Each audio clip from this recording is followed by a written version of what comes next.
kasoo baxaya dagaal maanta ciidamada maamulka koonfur galbeed iyo sidoo kale al-shabaab ku dhexmaray duleedka degmada Beedhabo ee gobolka Baay. waxaa warkan ka soo diray gobolka Baay ee maamulka koonfur galbeed Maxamed Baaqow.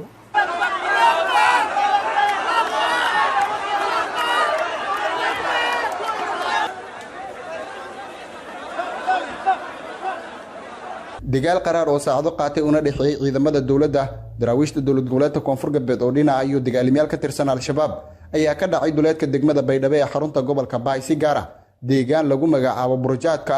oo qiyaastii 2 kiiloomitir dhanka bari kaga beegan magaalada Beedhabo. deegaanka Burjaadka ayaa u dhexeeya deegaanka Daynunay ee gobolka Baay iyo magaalada Beedhabo oo xarun ku meel gaar ah dawlad goboleedka koonfur galbeed. qasaare isugu jira dhimasho iyo dhaawac ayaa ka dhashay dagaalkaasi oo saacado badan qaatay waxaana meydadka xubno ka tirsan al-shabaab la keenay magaalada Beedhabo ee xarunta gobolka Baay. boqolaal shacabka magaalada Beedhabo ah ayaa isugu soo baxay bartamaha magaalada Beedhabo gaar ahaan halka loo yaqaano Afariirtoodka iyagoo oona halkaasi u daawasho tagay meydadkii xubnihii ka tirsanaa al-shabaab ee la keenay halkaasi. ku dhawaad 10 xubnood oo ka tirsanaa al-shabaab ayaa meydadkooda la keenay magaalada Beedhabo ee xarunta gobolka Baay. saraakiisha hogaaminaysay dagaalkaasi ka dhacay duleedka magaalada Beedhabo ee xarunta gobolka Baay ayaa xaqiijiyay inay jab culus gaarsiiyeen al-shabaab oo dhaawaca intaasi uu ka badan karo maadaama tirada dhimasho ee rasmiga ah la keenay magaalada Beedhabo ay gaarayaan ilaa 10 qof. ciidamada dawladda iyo daraawiishta dawlad goboleedka koonfur galbeed ee saakay dagaalka la galay xubno ka tirsan maleeshiyada al-shabaab oo soo weeraray deegaanka ay ku sugnaayeen ee Burjaadka ayaa ku sii jeeday deegaanka Daynunay ee gobolka Baay halkaasi oo bilihii la soo dhaafay ay maamulayeen xubno ka tirsan al-shabaab. saraakiisha ciidamada iyo mas'uuliyiintii hogaaminaysay weerarkaasi oo maanta lagu jebiyay al-shabaab ayaa sheegay in ay jab culus gaarsiiyeen xubnihii soo weeraray ee shabaabka ahaa halkaas oo ciidamada dawladana ay iska caabin adag kala hortageen. deegaanka Daynunay ee gobolka Baay waxa uu ka mid yahay deegaanada mararka qaar xubno ka tirsan al-shabaab ay soo weeraraan. ciidamada dawladda iyo kuwa daraawiishta dawlad goboleedka koonfur galbeed ayaa dhawaan u ruqaansaday dhanka iyo deegaanka Daynunay waxaana halkaasi markii ay ka warheleen in ay ku sii socdaan ciidamo ka tirsan daraawiishta dawlad goboleedka koonfur galbeed iyo xoogga dalka ay isaga carareen xubnihii maleeshiyada al-shabaabka ka tirsanaa ee halkaasi joogay. Maxamed Ali Baaqo, warbaahinta Shabeelle,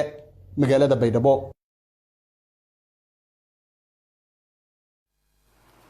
markaana dawladda federaalka Soomaaliya ayaa war-saxaafadeed ka soo saartay duqeyn Mareykanka uu ka fuliyay degmada Aadan Yabaal ee gobolka Shabeellaha Dhexe. Sakariya Axmed Muuse ayaa warkan soo jeedinaya.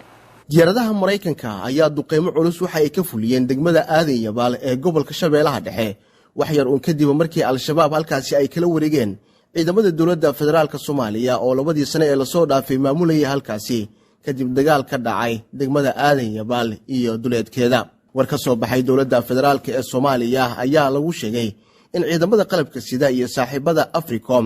duqeyn ay ka fuliyeen degmada Aadan Yabaal lagu laayay tiro badan oo ka tirsan al-shabaab. warka ayaa waxa uu qornaa sidatan: xalay fiidkii waxaa degmada Aadan Yabaal ee gobolka Shabeellaha Dhexe laga fuliyay howlgal qorsheysan oo ay iska kaashadeen ciidamada qalabka sida ee Soomaaliya iyo ciidamada Mareykanka ee Africom si loo ciribtiro baa la yiri kooxda al-shabaab ee markaasi weerar ku soo qaaday degmada Aadan Yabaal. duqeyntan ayaa la beegsaday warka lagu yiri goob ay al-shabaab isku aruursanayeen si ay uga dhigtaan gabaad waxaana xogta hordhaca ah ay muujinaysaa baa la yiri in lagu dilay 12 xubnood oo isugu jira maleeshiyad iyo horjoogayaal ka tirsan al-shabaab. waxaa xusid mudan baa la yiri in uusan jirin wax khasaare ah oo soo gaaray shacabka.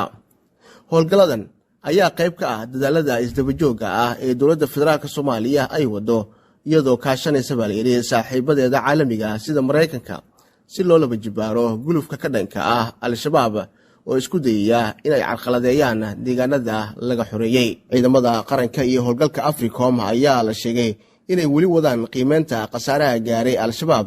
wixii faahfaahin oo dheeraad ahna ay gadaal ka soo sheegi doonaan. degmada Aadan Yabaal waxaa horey markaasi gacanta ugu hayn jiray kooxda al-shabaab sanado badan balse dawladda federaalka Soomaaliya iyo macawisliyada iskaashanaya ayaa kala wareegay waxaana al-shabaab mar kale ay ku soo rogal celiyeen degmadaasi oo ugu dambeyn gacantooda gashay maalintii shalay ahayd. al-shabaab ayaa waxa ay la wareegeen deegaano dhowr ah oo ka tirsan gobolka Shabeellaha Dhexe kadib weerar xoog leh oo ay ku soo qaadeen dowladda federaalka Soomaaliya ayaa dadaal ugu jirta sidii al-shabaab ay dib uga riixi lahayd gobolkaasi oo markaasi dib looga saari lahaa deegaanadii ay soo galeen al-shabaab. Zakariya Axmed Muuse, TV-ga Shabeelle, Muqdisho.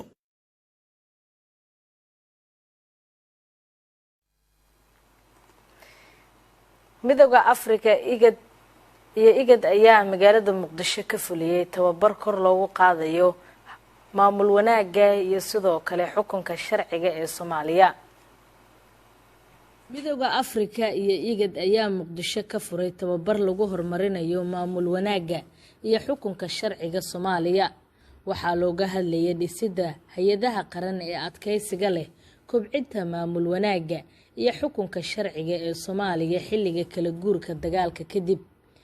mas-uuliyiin ka socday dowladda federaalka Soomaaliya, midowga Afrika iyo igad ayaa goobjoog ka ahaa, waxaana ka qayb galay wakiilo kala duwan oo ka socda hay'adaha dawliga ah ee dowladda federaalka Soomaaliya. muddo 3 maalmood ah ayuu socda, waxaana bixinayay qabiiro Soomaali ah iyo ajaanib isugu jiray, kaas oo xooga lagu saarayay soo jeedino la xiriiray xoojinta hay'adaha dawliga, sare u qaadida maamul wanaaga iyo adkeynta xukunka sharciga oo saldhig u ah xasilooni iyo horumar waara. xogayaha joogtada ah ee wasaaradda cadaaladda iyo arrimaha dastuurka mudane Faysal Aadan Xasan ayaa sheegay in dhismaha dowladnimada Soomaaliya ay u baahan tahay in si xirfadeysan oo aqoon leh loo wajaho, wuxuuna xusay in hay'adaha dowladda laga rabo inay door hogaaminimo ka qaataan dadaaladaasi. waxaan dhammaantiin wada ogsoonahay inay ku jirno marxalad dowlad dhis ah. in dowladda dhisa waxa ugu muhiimsanaa waxay tahay in la dhisay adag oo u adeegi kara danaha iyo danta dalka Soomaaliyeed iyo dadka Soomaaliyeed. dowladda waxa laga rabo waxa ugu weyn waxa weeyaan in adeeg bulsho la bixiyo, service delivery. service delivery-guna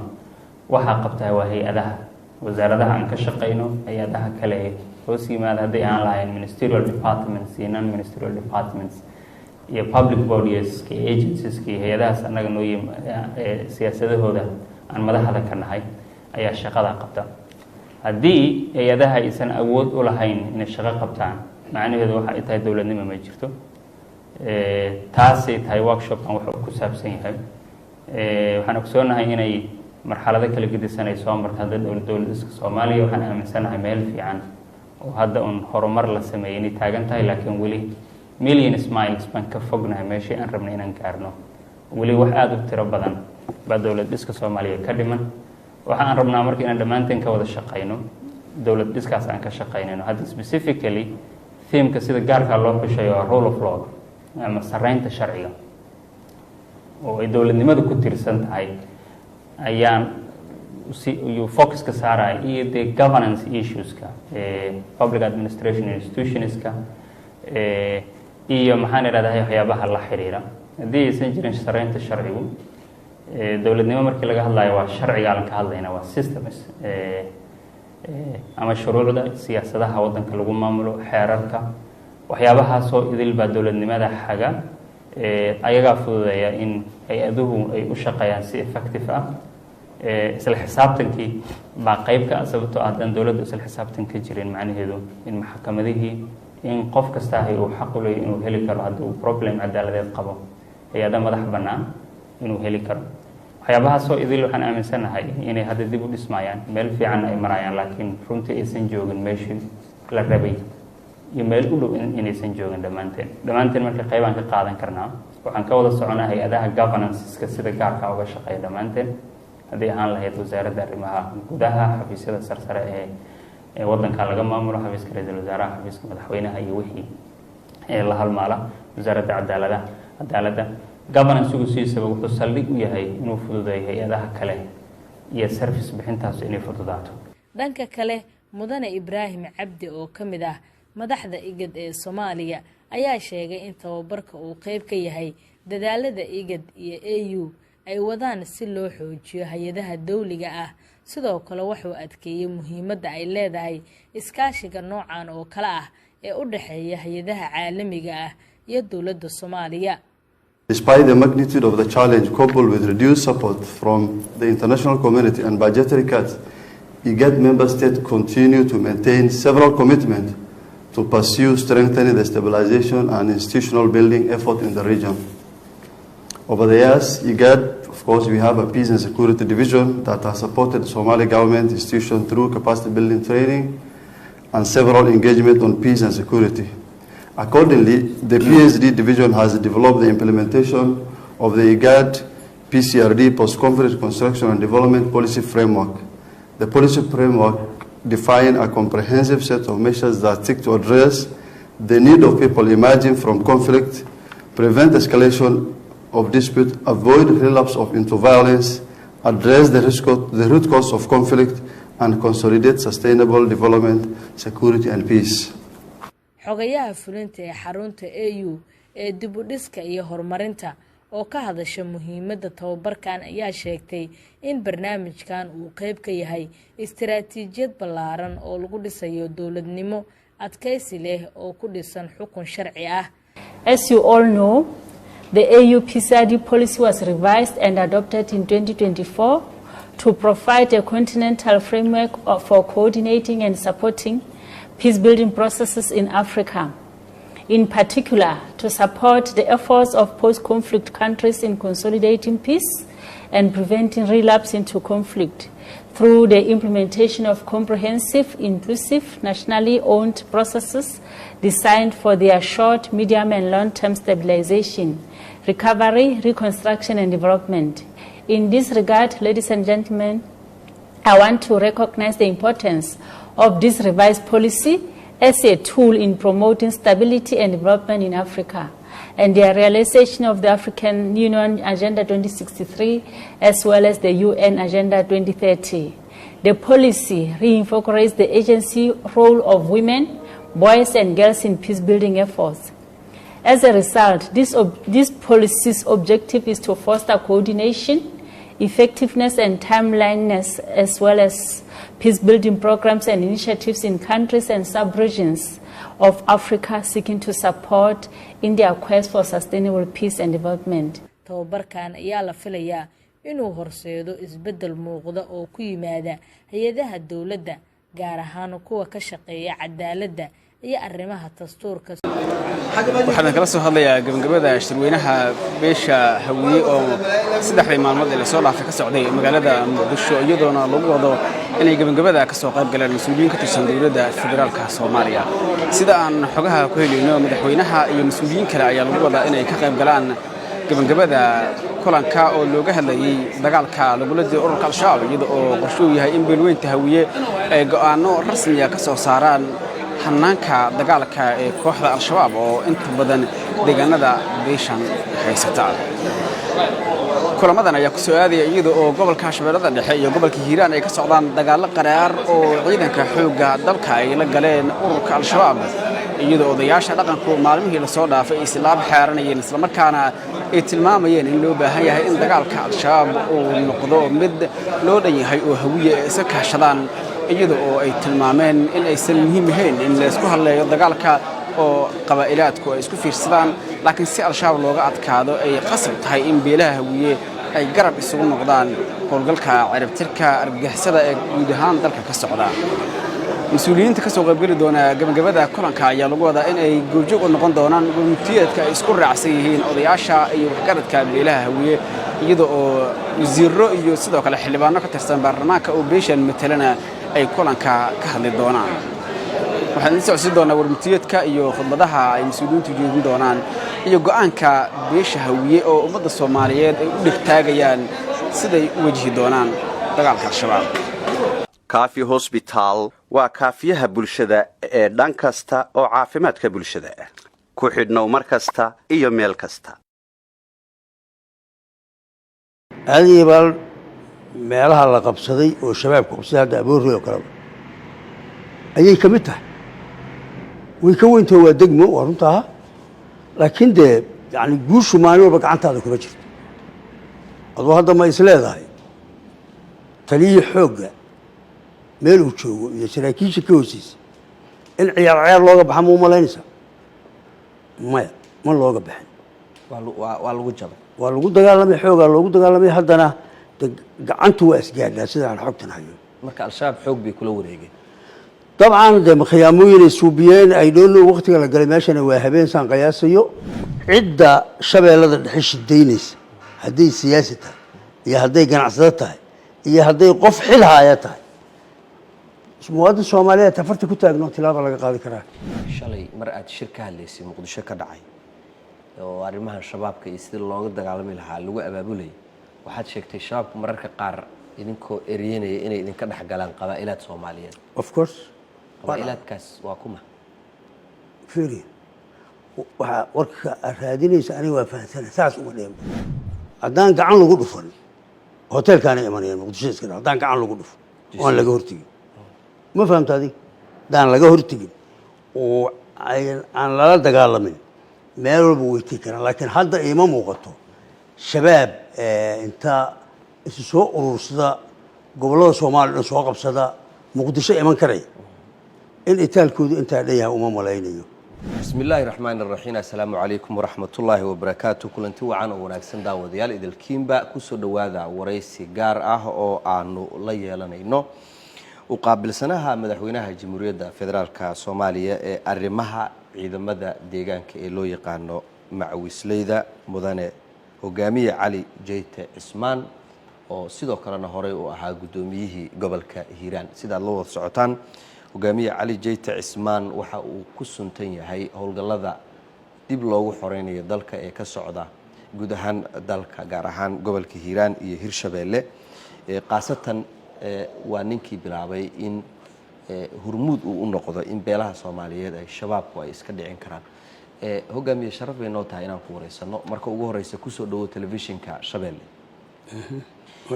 waa mahadsan tahay waxaad hadda ka timid dhowaan gobolka hiiraan howlgallaa ka socda bal guulaha ciidanka deegaanka iyo kuwa qaranka oo isgarabsanaya ay gaareen bal wax yar noo sharax iyo howlgalladii ugu dambeeyey bismi illahi raxmaan iraxiim telefishinka shabeelle iyo guud ahaan ummadda soomaaliyeedba waa idin salaamayaa salaan kadib guulo waa la gaaray oo waxaa markhaatinaydii ah waqti waxaa jirtay oo aan soo marnay haddii hoteelkan gobolka kuugu dhaco matalan haddii ay 200 oo mitir ku jirto xaafadaada aadana hooyo karin ayaan soo marnay waqti waxaa la soo maray laga hor joogay maxaan ku iraahdaay wardhiigley yani derbiga madaxtooyada laga celinaya haddana meelaha lagu dagaalamayaa waa 200 oo kilomitir masaafo 400 500 gaaraysa ayaa dagaaladu ka jiraan oo lagula dagaalamaya marka in horumar laga sameeyey furmaha dagaalka dee taasaa caddaynaysa haddaad dagaal gashana dee maalinba marxalad ayaad kor istaagaysaaho waxbaa la yidhaahdaa haddii maalin walba aada guulayso guush horta allah haya oo guusha iyo guuldaradaba wax alla xukumo laakiin adiga haddaad maalin walba isu kaa bixiso waxbaad noqonaysaa dee sawir baad noqonaysaaba de waxaad wax ku yani maskax kuma imaan waxaas wax iska socday noqdeen soo maa waxaa la yidhaahdaa marka dagaalada marka laga hadlayo waxaa la yidhaahdaa nin aan hal tilaabo dib u qaadin 2 tilaabo hore uma qaado dagaal marka laga hadlayo maalin adaa lagu jugaynayaa maalin adaa wax jugaynaya soo ma dabcan marka maalmo badan oo guulo dagaal ilaahay dagaalka uu guulo naga siiyey ama guud ahaan ciidamada xoogga ha noqoto kuwa nabadgooda ha noqoto macawisley ha noqoto way jirtay oo way badneed maalmo dee uu dhaceen oo ay maaragtay ay nimanku waa dhagarqabayaale ay yar faa'iidaysteenna way dhacdaa marka taas macnaheedu waxaa weeye hadda haddaan eegno gobolka hiiraan oo kale shalay waxa ay dadka deegaanka iyo ciidanka xooggu iskaga baxeen aboorey iyo sooman marka mararka qaar khibrad baa ku jirtaad leedahay in ciidanku ay meelahaas banneeyaan fiiri horta hiiraan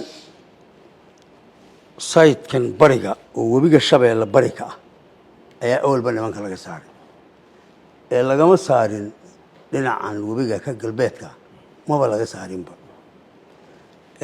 in badan ayayna halkan boolo barde iyo beledweyn ka dhaxaysa ayay webiga soo gooyeen waa markii laga saaray waxaan filayaa bishii 9aad ayaan ka saarnay boolo barde iyo beledweyne inta ka dhaxaysa dhammaan ayaa laga saaray inta aan xasuusto 15 jeer dib waa ugu soo laabtay aniga anoo howlgal ka howlgelaya booco garashaani maxay nuur fanax xaggan meesha la yiraahdo beerayabaal oo mar walba inta soo gooyaan ay yimaadaan masaafada ugu dheer oo ay gaaraan oo webiga markay gooyeen ay gaareen waa 21 kilomitir dhinaca macnaha marka webiga laga tago marka boolo barda laga tago beledweyne xigta la aadana ilaa 60 kilomitir ay soo gooyeen webiga way soo galeen 40 waxa ah boolo barda iyo meesha la yiraahdo iyo halgan ayaa 40 meesha la yiraahdo garisyaani iyo halgana waa 20 soo 60 kilomitir ma 60 kilomitir ayay soo gooyeen masaafada ugu dheer ee tagana waa aboorey oo dhirka kilomitirkeedu inta yahay aniga hadda meesha ma joogin dabcan dadaa joogay oo ma aqaande sida runtii arintaas ma dhihi karaya hadda waxay ahayd marka xaqada laga hadlo khibrad ciidan oo retreat macnaha dib u bax lagu suubiyey ayay ahayd dee riyali ma dhihi karayo macnaheedu waa la jabay dagaal hadda lagu jabana ma jirin maxaa looga baxay marka dabcan waxaan isleeyahay meesha ciidan ka dagaalamayna macawisleyda ayaa ugu xooganeed dee dadka shacabuhuna in u baahan yahay ama ciidanba hogaaminu u baahan yahay jenaraal odawaaya joogay saraakiil kale meesha generaalkuna wuxuu aaday dhinaca wuxuu aaday beerayab maxaa la yidhaha aadan yabal dhanka aadan yabal ayuu aaday marka laga soo tago aboorey iyo sooman hogaamiyey waxaa jirtay in ciidamada lagu soo weeraray aadan yabaal degmada aadan yabaal ciidamo guutooyin fara badan baa meesha joogay taliyihii ciidanka joogay laftigiisa saldhig ay u ahayd in si fudud shabaabku ay ula wareegaan meeshaas oo istiraatiijiyadeeda aad og tahay iyo muhiimadda dalka ay u leedahay maxay ku timid fiiri waan maqlay in la qabsaday aadan yabaal laakiin waxaan rabaa inaad fahamto horaan kaaga hadlo waxaan ku yidhi nin aan hal tilaabo dib u qaadin 2 tilaabo hore uma qaado aadan yabaal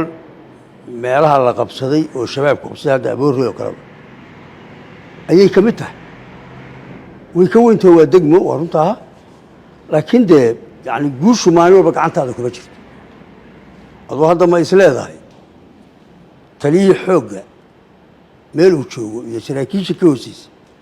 in ciyaar looga baxa ma u malaynaysaa maya ma looga baxin waa lagu jabay waa lagu dagaalamay xoogaa loogu dagaalamay haddana gacantu waa isgaadhaa sida aan xogtan hayo marka al-shabaab xoog bay kula wareegeen dabcan de khiyaamooyin ay suubiyeen ay dhoonno waqtiga la galay meeshana waa habeen saan qiyaasayo marka de fiiri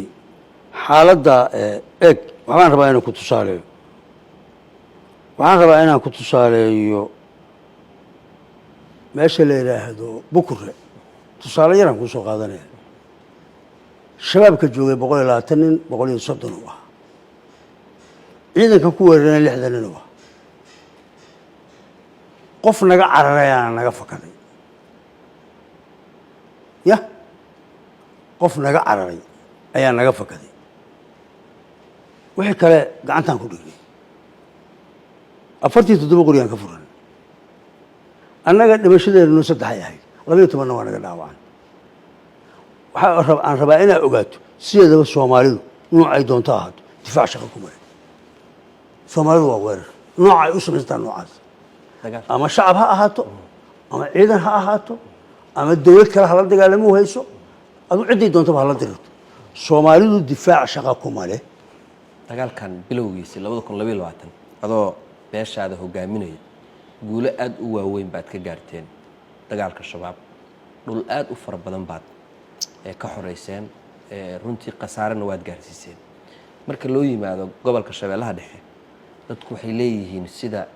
cali jeyte ciidankiisa iyo dadkiisu ay u abaabulan yihiin uma abaabulno siyaasad iyo waxbaa ku jira arrintaas yaa siyaasadeynaya la leeyahay ganacsato iyo siyaasiyiin qaarkood farta ma loogu taagi kartaa si la isaga qabto waa fursade waa hebel ma dhihi kartaa cidda shidaynaysa ya waran xaqiiqo ku fadhin waan kuu tabiyaa marka sees adoo weliyaa u tabinaya war aadan nas saari karin oo aan xigmad ku fadhin hebel baa ka dambeeya oo ama siyaasi eg maxaad idinku u guulaysateen oo halkan war shabaab dhaxba waa la xoreeyaa dhegeyso shabaab dhaxyada ma shabaab baa haysta eeba waa laga dagaalamay sida anagu dagaalku wadnaa loo waday anigana beel kuma dagaalamay ee dad badan Soomaaliyeed ku dagaalamay beesha ha u badnaato deegaanka laga dirirayna deegaan beelada ha ahaa laakiin dagaalka xaggana waa laga wada anigu tusaale example aan hayno yani furihii koobaad ee gacanta ku dhuftaan ciidanka xoogga dagaalka waa nagula jiray ciidanka xoogga dagaalku nagula jiray bilow iyo dhamaad waa nagula jiray yani furaan u ahayn oo maxaan ku yiraahdaa marka halkan oo kale maanta la يعني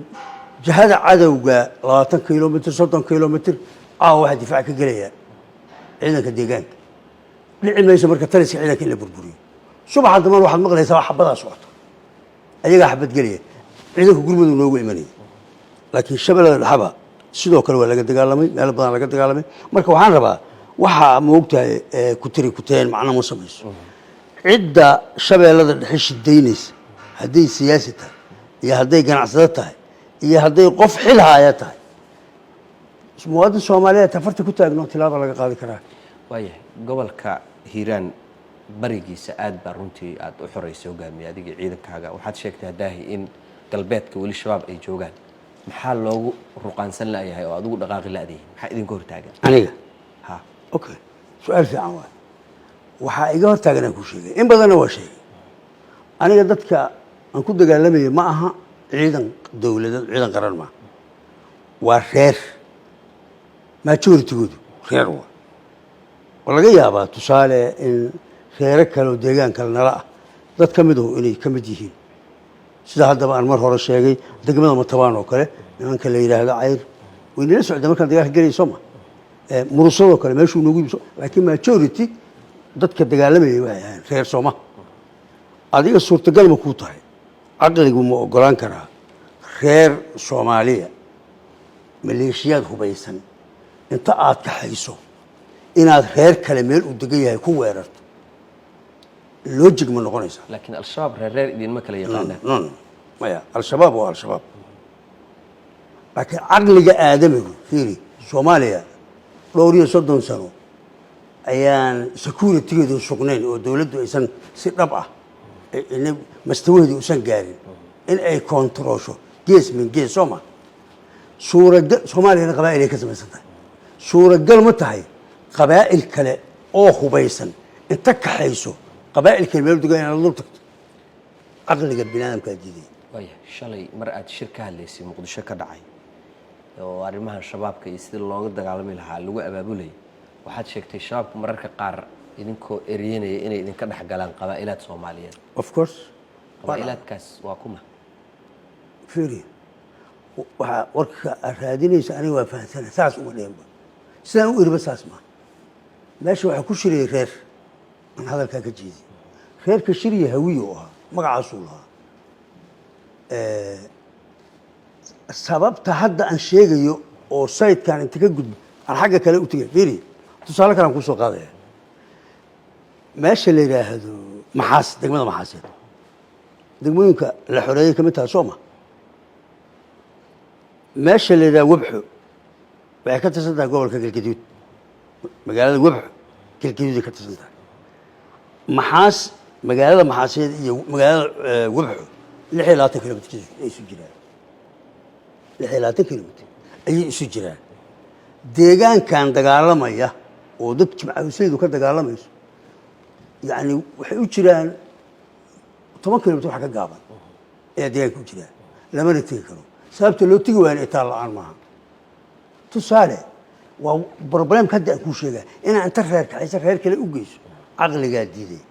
أنا أمرك هذا الكي أنت رأيك جديد وهاي رونا أكون شيء هوية شري سما وعن شيء أنا وهاي هاي رأيك هوية ورأيك مش تجي سما شباب قبصة فرصة مال عقد لقد أنت كلكتان لقى سجاه معناه كلام تقالمان ما هي الكران ولا عادي وكفرية ترى يدو مركب حي هاي إن الإيدين يون لا بحال بانا قد حق لما يهينه إلا حريه سببت إنه دي ماشي عن الحروب ويش أيان تسالك بحنين مركب إن هوية حريه وعقل يجي حريه لها لكين إيه هدي كسوقات هوية بيلب كل دول مو هدي بيلب كل دول مع ويسلي تلاحتها وإسلا صعوتها أي مال إسلا ويران مرة عيسو إن بروبلم كيمات مرة عيسو لكن فكتك هو بعد أدور غير هبلة حتى غير هبلة كلا أتك حتى إذا وحبب بإنحتها ده والله بسنة واحد يقول بسنة يعني قبعة غير هبلة إن فهمت هذه تا أنا غير هبلة أنا واحد سومالي وسكتوا دليسي إلى وقت كده أنا أرنت هاسمرك كديدة يعني أي كانت كونفلكت كله يسن عيب كله وانكباقصدي هوينا waxaan tusaaleynayay war in laga dul qaado oo farsamadii laga dul qaadi lahaa la helo hawiyahan la hadlayay kamid ahaayeen ugu dambeyntii hogaamiye hadda shabaabku aadan yabaal bi qabsadeen aboori iyo woosan dhawaan afgooye iyo balcad agaarkeeda meelaha qaar iska soo muujiyeen marka cabsi waxaa jirta ah in muqdisho ay iimaan karaan maadaama khibrada aad u leedahay nimankaas dagaalkooda ma ku muuqataa adiga نوع المقابل كما هذا قال إن لقى هذا هو دمبي واحد شباب كسورة قالنا يعني ما قالوا شباب أرجع حسب من نقولي لكن واحد هالشيء بنكركره أدان قعان لو قدفن هوتيل كان إيمانيا مقدسيس كده أدان قعان لو قدف وأنا لقى هرتجي ما فهمت هذه دان لقى هرتجي aan lala dagaalamin meel walba way tii karaan laakiin hadda iima muuqato shabaab inta isu soo urursada gobollada Soomaaliya soo qabsada muqdisho iman karay in itaalkoodu inta dhayaha uma malaynayo loojigna ila maaha ma ilaaha loojig aniga saniyada waayahay fariintaada ugu dambaysa oo dadka shacabka Soomaaliyeed ee ku daawanaya aad uga tagaysid oo ku saabsan dagaalka nimankan lagu jiray iyo taladaada nimankan shabaabka أنا waxaan ciidanka xoogga dalka Soomaaliyeed ku biiray 8 koob 8 meelahaas xilliyadas hadii 8 ayaan ku biiray in badan waan galay dagaal ama kii dagaal oo muslim la ama gaalale ama waan galay oo xilligan ciidamada ahaaba ilaa galdo meesha la yiraahdo wardheer iyo dhulka iyo balanbal waan ka soo dagaalamay dadka Soomaaliyeed waxa shabaab ku fakiray iyo xog waxa habkii rabaan inay wax u maamulaan aniga inta ka fahamsana waxay ka xuntahay kii gumaysiga way ka sii xuntahay aad ay uga sii xuntahay gumaysigu inuu wax xukumo rabi waxa uu mabaadii jirto wax ku xukumay nimankan waxa wataa mabaadii jirta ma tusaaleena ku siinaa inta 500 oo qof dilo uu kula ilaahay baan ku raali gelinay waana tukanaya aqwaano وحتى إلهي وكفريو قال بانا يكون هيا ما uu tukanaya 500 qof oo masaakiina oo xaq darro inta ku jiro buu leeyahay alxamdulillah ilaahi baan raali gelinay walaak allahu adoonka uu ahaa qofka been ka sheegaya ama dhagan u maleegay wuxuu raali ka kuma sabidanaya adiga wax fiican uu ka sheegaya xog wax fiican uu kugu maamulaya dadka Soomaaliyeed waxaan leeyahay maalin aan maanta ahayn ayaa qof walba waxaa laga yaabaa waxaan maanta u sheegayna ama maalmo hore aan u soo sheegnay iridiisa inay soo istaagaan war shabaab ha laga hortagaan leh ha laga hortago eeg naagahoodii magaalada joogaan carruurtoodii iskoollay dhigataa muqdisho iyo magaalo kasta ayay joogaan waadeer maa laga daba firjiyo waxaan ku talinaynaa in ilmahoodii iyo naagahooda laga daba raro faraqa loogu rido oo uu waayo fursadu bini aadamka kula eeg inuu fursadba noo waayo mugtaas carruurtooda ilmahooda laga daba anugu ma dhahayo ilmaha ha la laayo iyo carruurta ha la laayo midna ma dhahayo laakiin in laga daba raro in laga daba raro si kale haddaan kuugu dhigo oday baa waxaa laga yaabaa 3 wiilow dhalay inay shabaab ka jirto oo ay dadka islaameed dilayaan oo adeer nin reer hebel haddaad soo dishaba aabbaha waa magta laga rabaa sooma iyo reerkiina ya say wiilashaadu inta dad soo dilaan adiga aa u baraqsanaya oday kastoo ilmihiisu jiraan xabsiga in la keenaa qabaano oday kastoo wiilashiisu jiraan xabsigaa la keenaya ilmaha naagtana waa ilmaha naagahana waa la raraya waa in ay caddaato shabaab ama saqiir ha u ahaado ama kabiir ha u ahaadee meelay joogaan bini aadam kalena meeluu joogo waa inay kala caddaataa laakiin soomaali waxaan leeyahay war haddaa fursada jirta eeg waxaana soo maray madaxweyne shabaabka aan ogolayn in la taabto wuuna soo maray anugu hadda hebel ma dhahayo dowladda ka horreysay anugu ma dhahayo waa hebel iyo waa mid ahay mid horo midna ma dhahayo laakiin wuuna soo maray hadda waxaa jooga madaxweyne dhahaya shabaabka la dilo war ha la furjiyo war ha la celiyo dhahayaa jooga soo mar ya war inteydnaan ilmaha afka ku qaadan fiiri su-aal baan ku weydiinaa anigan kula hadlaya deegaamadaas hadda aan ka sheekaynayno dagaaladu ka socdeen gabarh haddaanu hoos kuugu dhigo yaa qoomay hoose aan nahay oo 10 jir ah meel intaa la eg baan raada shayga iib tuulay joogtan tahay oo shabaab ka furjin mobile la soo baxay hooyada waa markaas hooyo murtidiintii baa idahaya shaah naga gaday ma ka gadi karaa adoo maqlay xataa inay caayayso uma haysato way aaminsantahay inay murtida intanoo kale ii jirtaa gabadhaas haddii ay gaadho heer ay wax dhasho oo waxa ay dhashaahu ay wax gartaan soomaaliya xaggay gaaraysaa hadda gabadhii iyadoo og inayna murtid ahaynoo kortay joogtaa oo wixii qurunka loo sheegay laga saaray waa tusaalahan kuu soo qaadanaya 30 sanoo dambe soomaaliya haddii shabaab joogo ama 20 sanoo dambe ya in kasta oo diinta islaamka allaha subxaana wa tacaala uu ilaashanayo diinta islaamkana waxaan u malaynayaa eeg halisay gelaysaa dhaqanka suubanna halis buu gelaya jiritaanka soomaaliyeedna halis buu gelaya aad iyo aad buu u mahadsan yahay hogaamiye cali jeyte cusmaan oo ah u qaabilsanaha madaxweynaha jamhuuriyadda federaalka soomaaliya ee arrimaha ciidanka difaaca deegaanka ee loo yaqaano macwisleyda oo maalmahan howlo shaqo u jooga magaalada muqdisho waan kaaga mahad celinaa hogaamiye wareysiga